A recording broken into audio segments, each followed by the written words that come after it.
Hello student, आज हम लोग सॉल्यूशन चैप्टर पढ़ेंगे। सॉल्यूशन चैप्टर में बेसिकली पढ़ना क्या क्या है वो देख लेते हैं। कुछ टॉपिक इसमें अलेभंत का भी पढ़ेंगे, जैसे कंसंट्रेशन टर्म, और कंसंट्रेशन टर्म में molarity, mole fraction, normality, molality पढ़ना है। उसके बाद वेपर प्रेशर पढ़ेंगे। जो ये कंसंट्रेशन टर्म है वो अलेभंत क्लास में भी आप लोग पढ़ चुके होंगे, लेकिन यहाँ पे ज़रूरत है उसका, इसलिए मैं उसको पढ़ाऊंगा। ठीक है। उसके बाद जो इस चैप्टर का मेन टॉपिक है वो है कॉलिगेटिव प्रॉपर्टीज। कॉलिगेटिव प्रॉपर्टीज में पढ़ना है relative lowering in vapour pressure, दूसरा पढ़ना है elevation in boiling point, third उसका पॉइंट है डिप्रेशन इन फ्रीजिंग पॉइंट, और फोर्थ होगा ऑस्मोटिक प्रेशर। तो कॉलिगेटिव प्रॉपर्टीज का ये 4 पॉइंट पढ़ना है, 4 इंपॉर्टेंट फैक्टर है ये जो पढ़ना है। उसके बाद हम लोगों को सॉल्युबिलिटी पढ़ना है, जो हेनरीज दिया है और उसको हेनरीज लॉ से पढ़ेंगे, और एक होगा वांट हॉप फैक्टर। तो पहले बच्चों क्या डिफाइन कर लेते हैं, सॉल्यूशन को डिफाइन कर लेते हैं, उसके बाद उसके कंसंट्रेशन टर्म जो भी आएगा इस चैप्टर में उसको डिफाइन कर लेते हैं। तो फर्स्ट हम लोग किसको डिफाइन कर लेते हैं, सॉल्यूशन को डिफाइन कर लेते हैं। ठीक है। अब देखिए सॉल्यूशन होता क्या है। सॉल्यूशन होमोजेनियस मिक्सचर होता है। 2 या 2 से ज्यादा सब्सटेंस का यदि होमोजेनियस मिक्सचर हो तो उसको सॉल्यूशन बोलते हैं। तो हम लोग इसको लिख सकते हैं या इसको डिफाइन कर सकते हैं, it is a homogeneous mixture of, कितना सब्सटेंस होना चाहिए, मिक्सचर ऑफ 2 और मोर सब्सटेंसेज, 2 और मोर सब्सटेंसेज। तो समझ में बात आ गया होगा। 2 या 2 से ज्यादा सब्सटेंस का यदि होमोजेनियस मिक्सचर होगा तो उसको सॉल्यूशन बोलेंगे। सिंपल बोले तो होमोजेनियस मिक्सचर को ही सॉल्यूशन बोलते हैं। अब होमोजेनियस मिक्सचर किससे मिलके बनता है, 2 या 2 से ज्यादा सब्सटेंस से मिलके बनता है।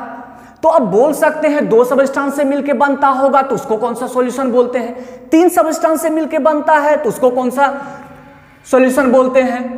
तो मतलब depending on the number of substance present, depending on the number of substance present, उसके बेसिस पे सॉल्यूशन का क्लासिफिकेशन करेंगे। तो बच्चा ये समझ में आ गया सॉल्यूशन क्या होता है और किसके बेसिस पर सॉल्यूशन का क्लासिफिकेशन करेंगे, on the basis of number of substance present. तो लिख दीजिए यहां पे क्लासिफिकेशन ऑफ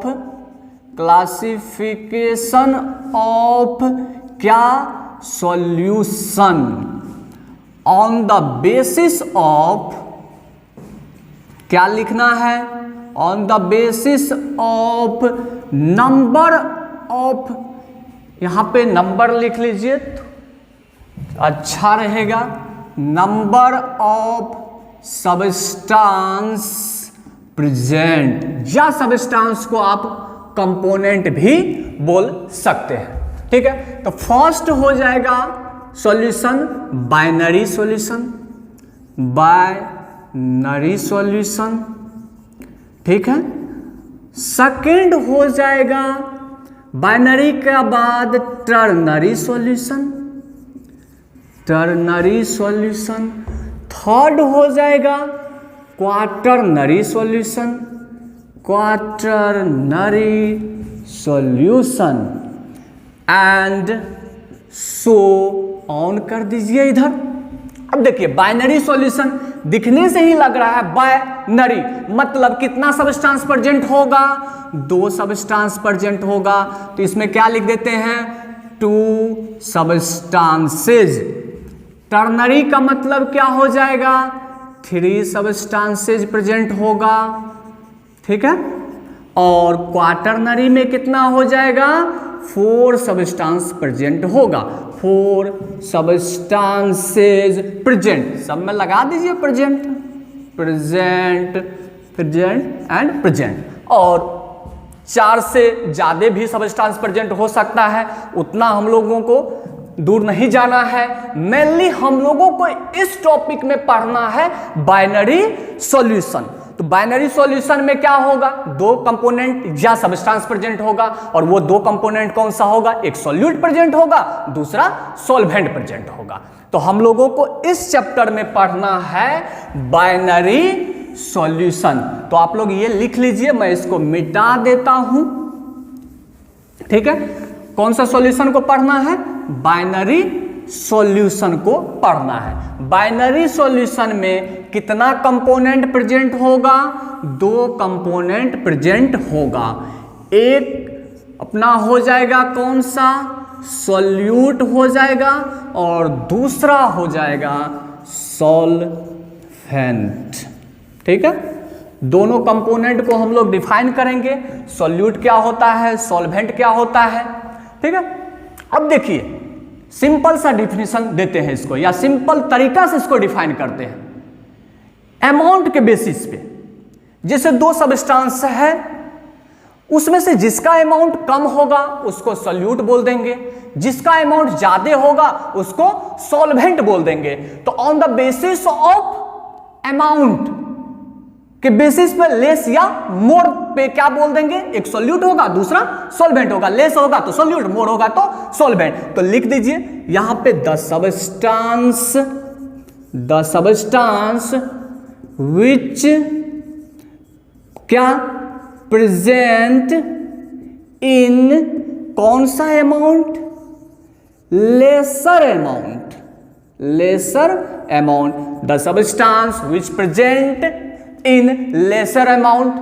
और यहां पे मैं लिख देता हूं ये जनरली की बात है, ऑलवेज की बात नहीं है, तो ये ध्यान में रखना है। The substance which present in lesser amount is known as कौन सा, सॉल्यूट। तो ये क्या हो जाएगा, वैसा सब्सटेंस जो किसमें प्रेजेंट हो, ज्यादा अमाउंट में प्रेजेंट हो। The substance which present in कौन सा अमाउंट, लार्जर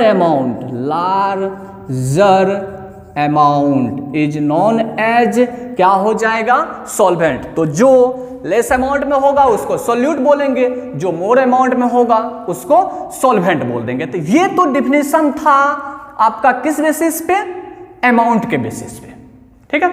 और वो भी जनरली होता है, ऑलवेज की बात मैं नहीं कर रहा हूं, ये ध्यान में रखना है। अब देखिए एक और डिफिनेशन इसको दे देते हैं दूसरे तरीका से भी। सॉल्यूट क्या होता है, सॉल्यूट वो होता है जो अपना आइडेंटिटी को लूज कर देता है। तो सॉल्वेंट क्या होगा, जो अपना आइडेंटिटी को मेंटेन करके रखता है। तो बच्चों इसको लिख देते हैं, एक तो ये डिफिनेशन हो गया, और करके भी लिख देते हैं क्या, द सब्सटेंस, ये बच्चों सब्सटेंस है, द सब्सटेंस विच क्या लूजेज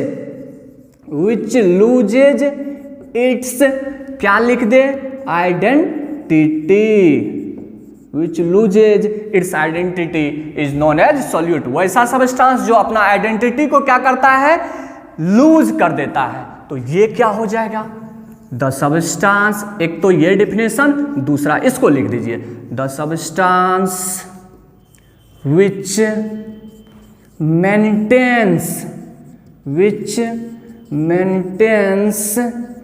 its identity। तो बच्चों एकदम समझ में आ गया होगा, एक तो डिफिनेशन ये हो गया, दूसरा ये हो गया, सॉल्वेंट का भी पहला अमाउंट के बेसिस पे, दूसरा मेंटेन के बेसिस पे बोलो, लूज और लॉस के बेसिस पे बोलो, तो दोनों समझ में आ गया होगा। सॉल्यूट क्या होता है, सॉल्वेंट क्या होता है, ये बिल्कुल आप लोगों को समझ में आ गया होगा। अमाउंट के बेसिस पे पहले एक एग्जाम्पल देख लेते हैं, ठीक है। तो जैसे सॉल्यूट में आपका शुगर हो गया, वाटर ले लीजिए उसके साथ, तो क्या हो जाएगा, सॉल्ट सॉल्यूशन बन जाएगा। शुगर ले लीजिए, वाटर ले लीजिए, शुगर सॉल्यूशन बन जाएगा। तो चलिए ठीक है, पहले एक और बात बहुत ही इंपॉर्टेंट है जो पता होना चाहिए। फिजिकल स्टेट सॉल्वेंट का और सॉल्यूशन का हमेशा सेम होता है, चाहे आपका अमाउंट कितना भी क्यों ना हो। देखिए इसको अच्छे से देखना है तो यहां पे मैं लिख देता हूं, द फिजिकल स्टेट, कौन सा स्टेट? फिजिकल स्टेट ऑफ कौन? Solvent, physical state of solvent and solution is always क्या होगा? सेम होगा, इरेस्पेक्टिव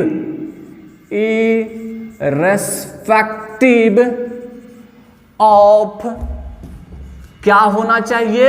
अमाउंट। तो एकदम क्लियर बात है कि फिजिकल स्टेट किसका? सॉल्वेंट का और सॉल्यूशन का हमेशा क्या होगा? सेम होगा, इरेस्पेक्टिव ऑफ अमाउंट या ऑफ द अमाउंट। अमाउंट चाहे कितना भी क्यों ना हो, फिजिकल स्टेट सॉल्वेंट का और सॉल्यूशन का सेम होगा। एग्जाम्पल से देख लेते हैं, एग्जाम्पल से देखिए, शुगर लीजिए, शुगर किस फॉर्म में होता है? सॉलिड के फॉर्म में। वाटर लिक्विड होगा और बनेगा क्या? सिरप बनेगा। क्या बनेगा? सिरप, और ये लिक्विड होगा। देखिए इसका अमाउंट ले लेते हैं 105 ग्राम, 105 ग्राम। इसका अमाउंट ले लेते हैं 100 ग्राम ले लेते हैं। अब देखिए क्या लिखा हुआ ऊपर में, सॉल्वेंट का और सॉल्यूशन का फिजिकल स्टेट क्या होना चाहिए? सेम होना चाहिए, या अमाउंट कितना भी क्यों ना हो। तो इधर देखिए शुगर का रिएक्ट करवाए किसके साथ? वाटर के साथ। बना क्या? सिरप। सिरप क्या है? लिक्विड के फॉर्म में है। उधर देखिए कौन सा है? लिक्विड। वाटर आपका लिक्विड है, लेकिन अमाउंट देखिए कितना है? 100 ग्राम है। फिर भी क्या होगा? अमाउंट कितना भी क्यों ना हो, आपका यहां पे जो लेस अमाउंट में है वही आपका क्या हो जाएगा? सॉल्वेंट हो जाएगा। ये बहुत ही इंपॉर्टेंट चीज है, इसको याद रखने की जरूरत है। तो ये आपका हो गया सॉल्यूट, ये आपका सॉल्वेंट, ये सॉल्यूट। अमाउंट से लेना देना है, जनरली जो लेस अमाउंट में होगा उसको सॉल्यूट बोलेंगे, जो मोर अमाउंट में होगा उसको सॉल्वेंट बोलेंगे। ठीक है। अब देखिए सॉल्यूट और सॉल्वेंट को देखने के लिए हमेशा ध्यान में रखना है, अमाउंट को भी ध्यान में रखना है। ठीक है। और लॉस कौन हो रहा है, गेन कौन हो रहा है, इसको भी ध्यान में रखते हुए उसको डिफाइन करना है, उसको देखना है कौन सॉल्यूट हो रहा है, कौन सा सॉल्वेंट हो रहा है। चलिए एक तो क्लियर हो गया, इस लाइन को आपको याद रखना है, बिल्कुल याद रखना है, याद रखे बिना काम नहीं हो सकता है। सॉल्वेंट और सॉल्यूशन का फिजिकल स्टेट हमेशा क्या होगा? सेम होगा, अमाउंट कितना भी क्यों ना हो जाए। देख लीजिए एग्जांपल से ही पता चल रहा है यहां पे। चलिए अब एक और बात आ जाता है, सॉल्यूशन का जो स्टेट होगा वही स्टेट सॉल्यूट और सॉल्वेंट का भी यदि हो जाए तब कैसे डिसाइड करेंगे? कहने का मतलब हुआ कि दो सबस्टेंस रिएक्ट किया, उसमें से कोई एक सॉल्यूट होगा, कोई एक सॉल्वेंट होगा, दोनों रिएक्ट किया, सॉल्यूशन बना, होमोजेनियस मिक्सचर बना, मतलब सॉल्यूशन बना। मान लीजिए सॉल्यूशन का स्टेट लिक्विड है, ठीक है, और इधर जो दो सबस्टेंस रिएक्ट करवाए हैं दोनों का स्टेट भी लिक्विड ही है, तब कैसे डिसाइड करेंगे? और मान लीजिए दोनों का अमाउंट भी सेम है, तो कैसे डिसाइड करेंगे? एक सॉल्यूट है दूसरा सॉल्वेंट है, तब डिसाइड करेंगे with the help of dielectric constant. जिसका डाइलेक्ट्रिक कांस्टेंट ज्यादा होगा वो सॉल्वेंट हो जाएगा, जिसका डाइलेक्ट्रिक कांस्टेंट कम होगा वो सॉल्यूट हो जाएगा। तो ये भी एक इंपॉर्टेंट चीज है। पहला ये इंपॉर्टेंट है, दूसरा जो अब मैं लिखने वाला हूं वो भी इंपॉर्टेंट है। तो अच्छे से लिखिए, ठीक है, अच्छे से समझिए। चलिए लिखते हैं, क्या लिखेंगे, क्या लिखेंगे बच्चों? द फिजिकल स्टेट, फिर से वही काम करते हैं, द क्या लिखना है, physical state of solution, solution matches, क्या, matches of both substance, the physical state of solution matches with both substance, with both substances, both substances, मतलब बोथ सबस्टेंस का मतलब क्या हुआ, that is solute and solvent, solute and solvent. तो समझ में बात आ रहा है, यदि सॉल्यूशन का फिजिकल स्टेट दोनों सबस्टेंस के साथ मैच कर जाए, देन कैसे डिसाइड करेंगे कि कौन सा सॉल्यूट है कौन सा सॉल्वेंट है, दैट इज इसको अंदर में कर दीजिए या इसको कुछ इस टाइप से कर दीजिए। तो the physical state of solution matches with both substance, then solvent will be, लिखते जाइए, नोट्स बनाते जाइए, will be, then solvent will be decided, solvent will be decided with the help of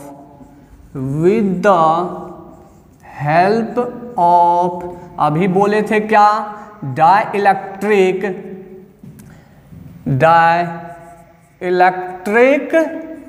constant, with the help of, इसको थोड़ा सटा के लिख देते हैं सही रहेगा, with the help of dielectric constant. समझ में बात आ रहा है, जिसका डाइलेक्ट्रिक कांस्टेंट ज्यादा होगा वो अपन क्या हो जाएगा, सॉल्वेंट हो जाएगा, जिसका डाइलेक्ट्रिक कांस्टेंट कम होगा वो सॉल्यूट हो जाएगा। तो क्या लिखना है, with the help of dielectric constant, ठीक है। Larger is the dielectric constant, larger is the dielectric constant, better is the solvent, better is the solvent। तो ये याद रखने वाली चीज है, समझने वाली बात है। डाइलेक्ट्रिक कांस्टेंट तो कम से कम रटना ही पड़ेगा, किस सबस्टेंस का ज्यादा होता है किस सबस्टेंस का कम होता है, ठीक है। एक चीज और लिख देता हूं यहां पे, water has the highest value of dielectric constant, water has the highest value of dielectric constant, that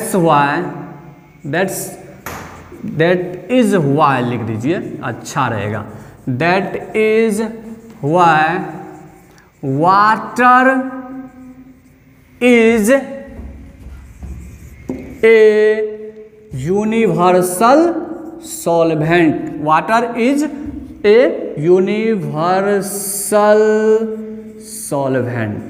तो याद रखना है, यदि सॉल्यूशन का स्टेट फिजिकल स्टेट मैच कर जाए दोनों सबस्टेंस से जो रिएक्ट कर रहा है, तो डाइलेक्ट्रिक कांस्टेंट के हेल्प से सॉल्वेंट को डिसाइड करेंगे। तो लिख दिए हैं, अब एग्जांपल से देख लेते हैं। ले लीजिए CH3COOH, लिक्विड है, बहुत अच्छी बात है। नेक्स्ट एक और ले लीजिए, इसके साथ रिएक्शन किसका, वाटर के साथ ले लीजिए, वाटर भी क्या है, लिक्विड है, ठीक है। अब क्या बनेगा, सॉल्यूशन बनेगा। सॉल्यूशन किस फॉर्म में रहेगा, लिक्विड के फॉर्म में, L से लिक्विड, ठीक है। तो अब देखिए इसका ले लेते हैं कितना, 100 ml ले लेते हैं। वाटर का भी क्या कितना ले लेते हैं, 100 ml। देखिए आप ये क्या है आपका मिथाइल, क्या है carboxylic acid, meth eth ethanoic acid, ethanoic acid का रिएक्शन किसके साथ, वाटर के साथ, तो सॉल्यूशन बना। सॉल्यूशन किस फॉर्म में है, लिक्विड के फॉर्म में है, और ये दोनों भी लिक्विड के फॉर्म में है। अमाउंट भी क्या दे दिए हैं, सेम दे दिए हैं। तो कैसे डिसाइड करिएगा, with the help of dielectric constant. तो इसमें वाटर का डाइलेक्ट्रिक कांस्टेंट क्या है, सबसे ज्यादा, ऐसे भी लिख दिए हैं, वाटर यूनिवर्सल सॉल्वेंट है, तो ये अपन हो जाएगा सॉल्वेंट, और ये हो जाएगा आपका क्या, सॉल्यूट हो जाएगा मेरे प्यारे बच्चों। तो ये याद रखना है, ठीक है। अब तो समझ में बात आ गया होगा।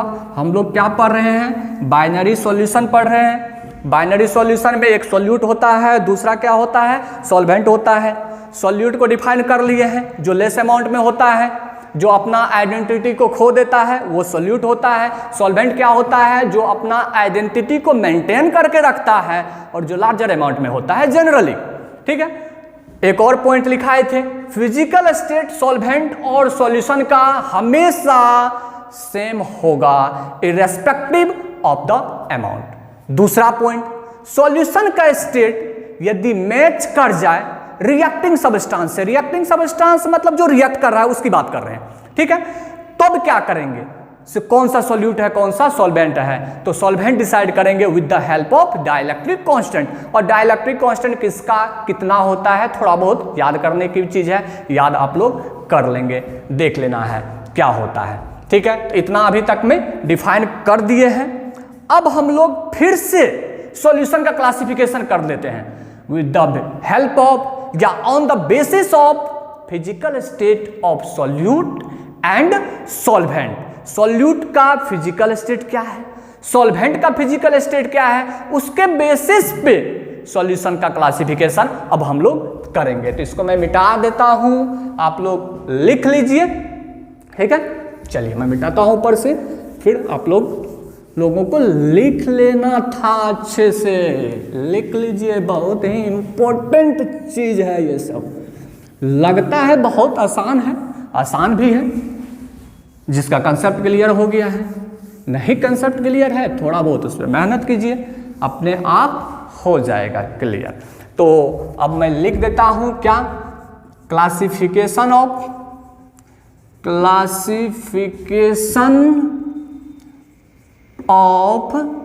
सॉल्यूशन, ठीक है, on the basis of physical state,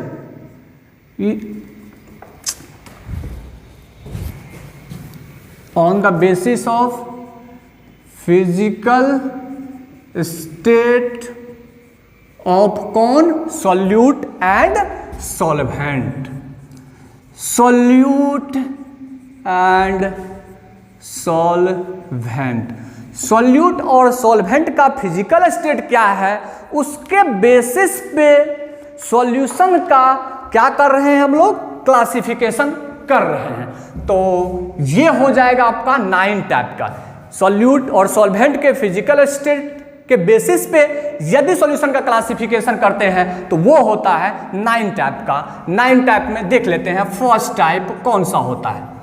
इधर मैं लिख देता हूं सॉल्यूट, एक साइड सॉल्यूट, और इधर मैं लिख देता हूं सॉल्वेंट, और यहां पे लिख देता हूं सॉल्यूट और सॉल्वेंट से जो सॉल्यूशन बनेगा उसका एग्जाम्पल्स, ठीक है। फर्स्ट सॉल्वेंट में ले लेता हूं कौन सा, लिक्विड ले लेता हूं, ठीक है।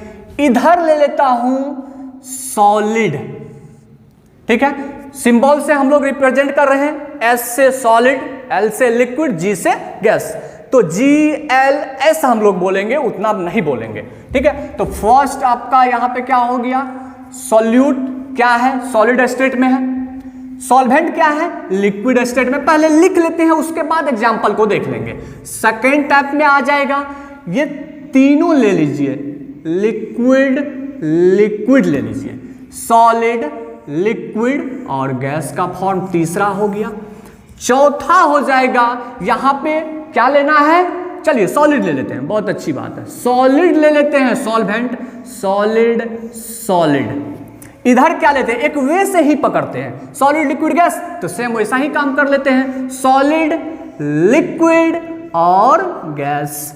चौथा 5 नंबर का हो गया, ये 6 नंबर का हो जाएगा, 7 number, 8 number and 9th number. अभी यही बताए थे 9 टाइप का होता है। तो देखिए अब इधर क्या ले लूं, लिक्विड ले लिया है 3 सॉलिड ले लिए हैं, तो 3 क्या कर देंगे हम लोग, गैस ले लीजिए, गैस एंड गैस। तो इधर क्या करना है, सॉलिड लिक्विड और gas, solid plus liquid. First example देखते हैं, फर्स्ट सॉल्यूशन देखते हैं। और देखिए अमाउंट के बेसिस पे सॉल्यूट और सॉल्वेंट को डिफाइन किए थे, वो तो देखना ही है। लॉस कर रहा है, गेन कौन कर रहा है, ये भी देखना है, ठीक है। फिजिकल स्टेट भी देखेंगे, सॉल्वेंट और सॉल्यूशन का सेम हो रहा है कि नहीं हो रहा है, उसके बेसिस पे हम लोग एग्जांपल देते जाएंगे इधर।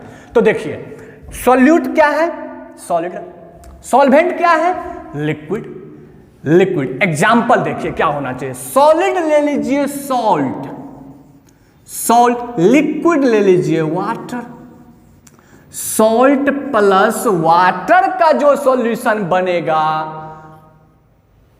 वो किसका, कौन सा टाइप का सॉल्यूशन हो जाएगा, सॉलिड प्लस लिक्विड सॉल्यूशन। इसको इस टाइप से बोला जाता है, solid plus liquid solution, liquid liquid solution, gas liquid solution, solid solid solution, liquid solid solution, gas solid solution, solid plus gas solution, liquid plus gas solution, gas plus gas solution होता है। सबका example देखते जाते हैं। तो पहला हो गया सॉलिड प्लस लिक्विड, जैसे ही सॉल्ट को वाटर के साथ रिएक्ट करवाते हैं, डिजोल्व हो जाता है उसमें जाके वाटर में, सॉल्ट अपना प्रॉपर्टीज को खो देता है, वाटर अपना प्रॉपर्टीज को बना के रखता है। तो एग्जांपल हो गया salt plus water, first complete है, कोई दिक्कत इसमें होना भी नहीं चाहिए, ये आप लोग जानते भी है, सिंपल सा एग्जांपल है, जानना तो चाहिए ही।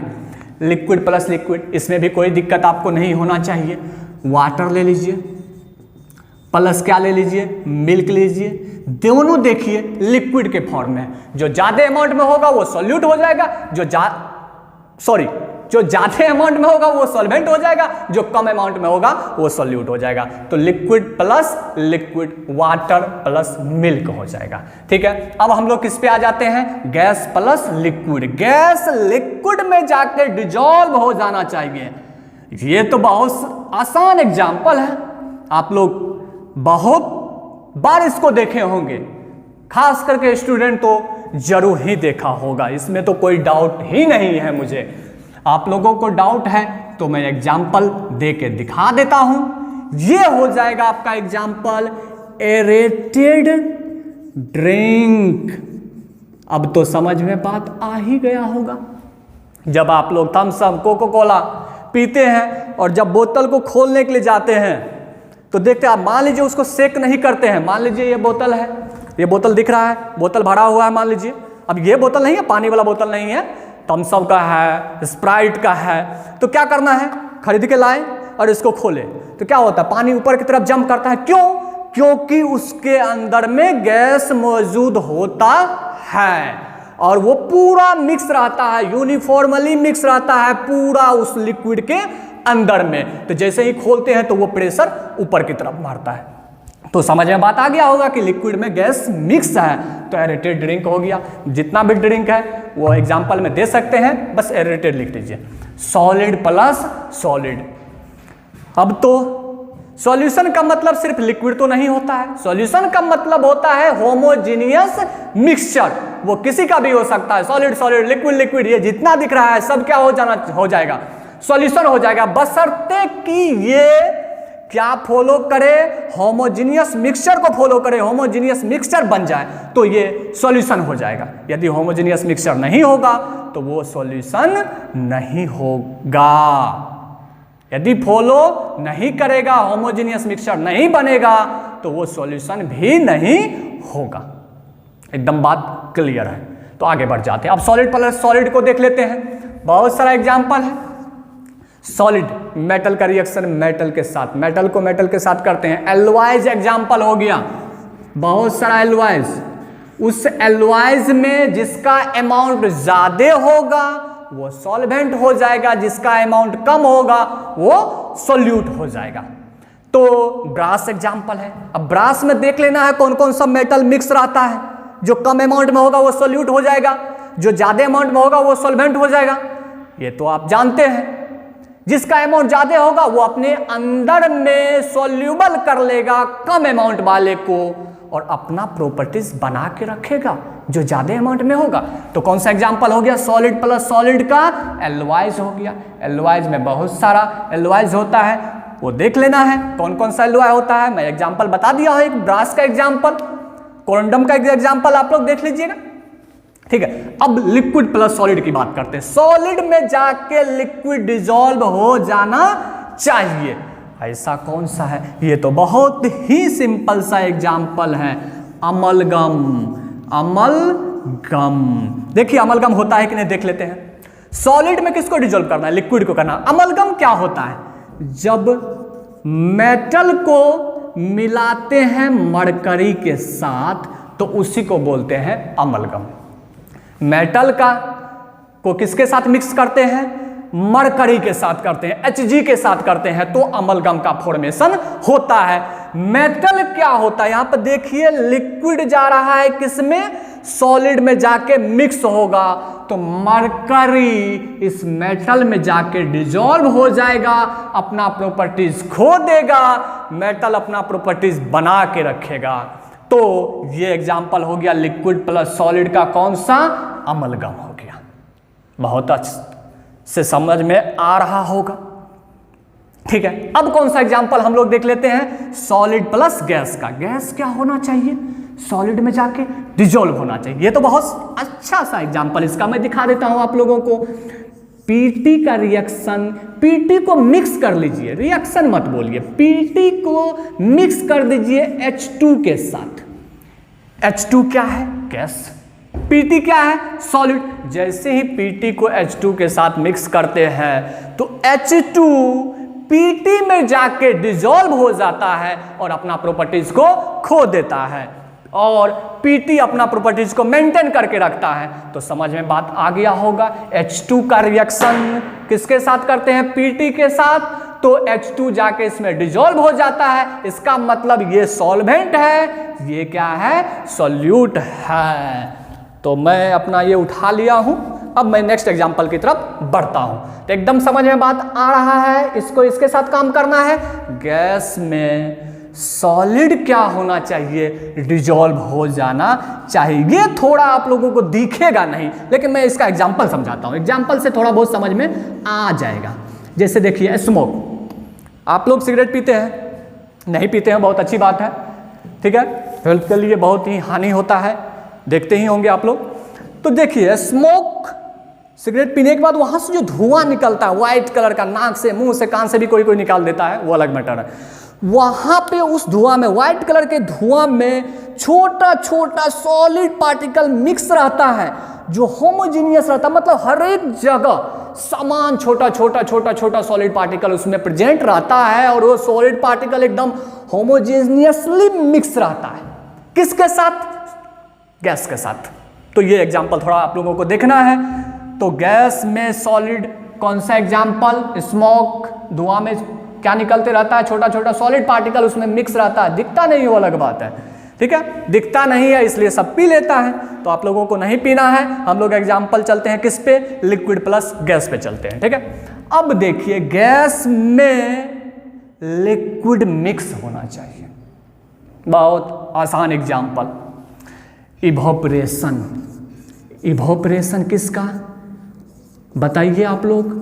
इवोपरेशन ऑफ कौन सा? वाटर। और इवोपरेशन वाटर का कहां पे हो रहा होगा? एयर में। एक क्या बोलते हो उसको? होमोजीनियस मिक्सचर जैसे बोलते हो। तो एयर में इवोपरेशन वाटर का एक समान हो रहा होता है, तो इसका मतलब उस गैस में कौन मिक्स है? लिक्विड मिक्स है, मतलब वाटर मिक्स है, या वाटर का इवोपरेशन जो हो रहा होता है कहां पे? एयर में। तो उस टाइम को हम क्या बोल सकते हैं? लिक्विड प्लस गैस का सॉल्यूशन बोल सकते हैं, या होमोजेनियस मिक्सचर बोलेंगे उसको, तो वो सॉल्यूशन हो जाएगा। बहुत आसान एग्जांपल है, गैस प्लस गैस, इसमें तो किसी को दिक्कत ही नहीं होना चाहिए। एयर, एयर में बहुत सारा गैस मिक्स होता है, जो गैस ज़्यादा अमाउंट में होगा वो सॉल्वेंट हो जाएगा, जो कम अमाउंट में होगा वो सॉल्यूट हो जाएगा। तो बहुत अच्छे से समझ में आया होगा आप लोगों को।